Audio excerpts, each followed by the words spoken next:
नमस्कार दोस्तों कैसे हैं आप। आशा करता हूँ सब ठीक होंगे, सब बढ़िया होंगे। दोस्तों आज जो स्टॉक की बात करने वाले हैं या कर रहे हैं, इंडियन होटल। इस स्टॉक में क्या खास है, क्या चल रहा है इस स्टॉक में, वो जान लेते हैं चार्ट के माध्यम से। चार्ट क्या बताने की कोशिश कर रहा है, क्या दर्शाने की कोशिश कर रहा है।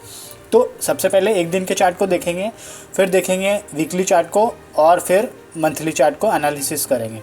देखिए दोस्तों, यहाँ पर जो है अगर हम डेली चार्ट को एनालिसिस करें और रिसेंट देखें, तो अगर यहाँ पर हमको जो लो दिख रहा है, ये एक लो दिख रहा है 7 मार्च 2022 को 180 रुपये 60 पैसे का।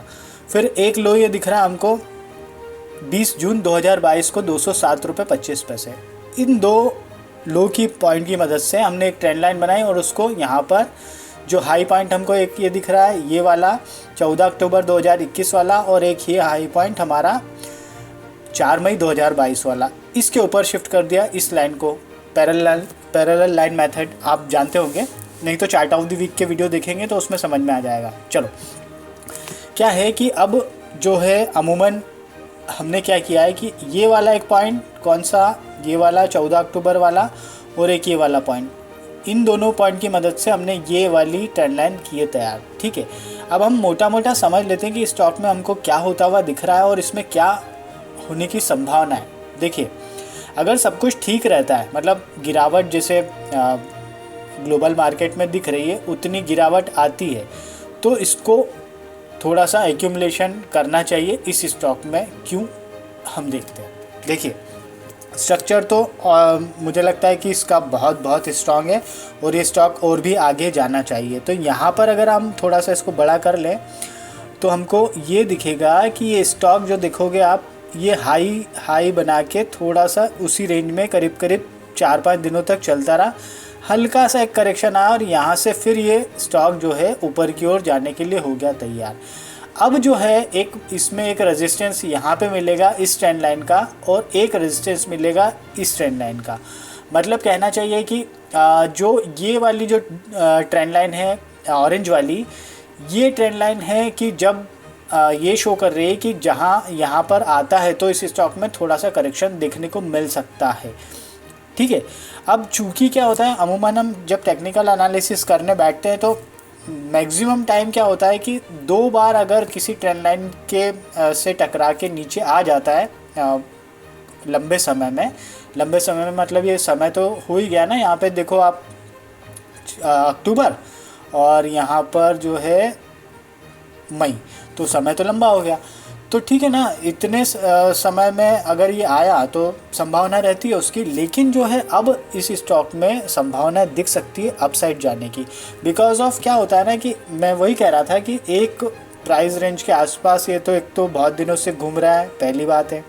दूसरी बात है कि इस ट्रेंड लाइन को टकरा के नीचे आ गया है, वो भी हो चुका है। मतलब यहाँ तक इसने लो बनाया और इसके बाद में यहाँ गया। तो मुझे लगता है कि आने वाले दिनों में इस ट्रेंड लाइन का अच्छा खासा ब्रेकआउट मिलना चाहिए और यहाँ तक ये स्टॉक जाना चाहिए। ये स्टॉक जब होगा ना, मतलब ये स्टॉक इस ट्रेंड लाइन को क्रॉस करके ऊपर की क्लोजिंग दे देगा, दैट मीन्स इसमें मानो आप और ज़्यादा तेज़ी हमको देखने को मिलेगी और ज़्यादा इसमें संभावनाएं बनेगी। हाँ, हल्की फुल्की थोड़ी गिरावट आती रहेगी, मतलब हल्का फुल्का करेक्शन आता रहेगा, लेकिन जो है लॉन्ग टर्म के हिसाब से देखें तो इस स्टॉक में चार्ट जो दिखा रहा है फंडामेंटली भी ठीक ठाक है और कंपनी भी अच्छी है, मतलब स्टॉक भी अच्छा है। तो सारा कुछ यहाँ पे पॉजिटिव साइड में बहुत सारा कुछ है, तो यहाँ पर विशेष तौर पर ध्यान देना चाहिए। अब चलते हैं हम इसके वीकली चार्ट को एनालिसिस कर लेते हैं। तो वीकली चार्ट क्या कह रहा है देख लेते हैं। दोस्तों, वीकली चार्ट अगर हम देखेंगे ना तो वीकली चार्ट में बहुत शानदार फॉर्मेशन होता हुआ दिख रहा है। देखिए यहाँ पर क्या होता हुआ दिख रहा है। देखो, हमने सारी ट्रेंड लाइन की तो बात की, ये जो कैंडल बनी है, वीकली कैंडल बनी है अभी इस जो अगस्त वाला जो आखिरी ये जो चल रहा है इसका वीक उसका, तो इसमें बहुत बुलिश कैंडल बनी है। और ये मुझे ये लगता है कि ये कैंडल जो है बनने के बाद में या आने वाले दिनों में थोड़ा हल्का फुल्का करेक्शन हो सकता है, एक आध दिन आ जाए ग्लोबल मार्केट की वजह से, लेकिन इस स्टॉक में अच्छी खासी संभावनाएं दिखेंगी।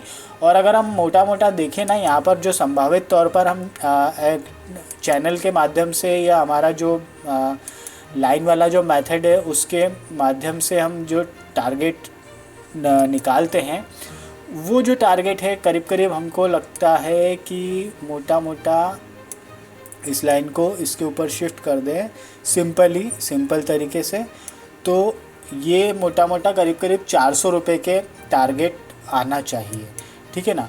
तो इस दृष्टि से यहाँ पर ध्यान देना चाहिए, विचार करना चाहिए, ये एक हो गया इम्पॉर्टेंट। देखो इसको हम थोड़ा सा, वो क्या है कि गड़बड़ हो गया था ना, तो इस तरह से, हाँ मतलब ये मोटा मोटा मान के चलो 380 रुपये के आसपास के टारगेट जो है हमको देखने को मिल सकते हैं। तो इस दृष्टि से यहाँ पर विशेष तौर पर देना चाहिए ध्यान, ठीक है। अब यहाँ पे बात कर लेते हैं कि वीकली चार्ट पर हमको क्या क्या बुलिशनेस दिख रही है। देखो RSI का वीकली चार्ट पर देखें तो ओवरबॉट की श्रेणी के आसपास है, जो 70 का अमूमन लेके चलते हैं, लेकिन यहाँ पर ऐसा इस स्टॉक में कई बार हुआ है, ये हुआ है हल्का फुल्का आता है और स्टॉक फिर ऊपर निकल के चला जाता है। तो यहाँ पर एक चीज़ ये हमको कॉमन चीज़ ये देखने को मिल रही है। दूसरा यहाँ पर देखें तो MACD का बुलिश क्रॉसओवर हुआ है 18 जुलाई वाले वीक में, जुलाई वीक में, तो उस दृष्टि से भी यहाँ पे इम्पॉर्टेंट है। वॉल्यूम का हम पार्टिसिपेशन देखें तो ओवरऑल बहुत अच्छा वॉल्यूम है, मतलब इसमें पार्टिसिपेशन है एक्यूमुलेट करने में, या लॉन्ग टर्म को के लिए इस स्टॉक के बारे में लोग अच्छा सोचते हैं, या FIs या बड़े जो प्लेयर्स हैं वो सोचते हैं इस बारे में। तो हमको भी थोड़ा सा इस तरह से ध्यान देना चाहिए। सबसे इम्पॉर्टेंट चीज़ एक बताना चाहूँ यहाँ पर, आप यहाँ पर देखोगे हमारा जो है 9 दिनों का हल मूविंग एवरेज, 20 दिनों का हल मूविंग एवरेज, 33 दिनों का हल मूविंग एवरेज और 55 दिनों का हल मूविंग एवरेज है ना, ये हम मोटा मोटा इस्तेमाल करते हैं। तो यहाँ पर हम देखेंगे कि 33 दिनों का हल मूविंग एवरेज और 55 दिनों का हल मूविंग एवरेज, इन दो हल मूविंग एवरेज का क्रॉसओवर होता हुआ दिख रहा है, जो कि अपने आप में एक बहुत ज़्यादा बुलिश साइन को इंडिकेट करता है। तो यहाँ पर उस दृष्टि से आपको रखना चाहिए ध्यान, है ना।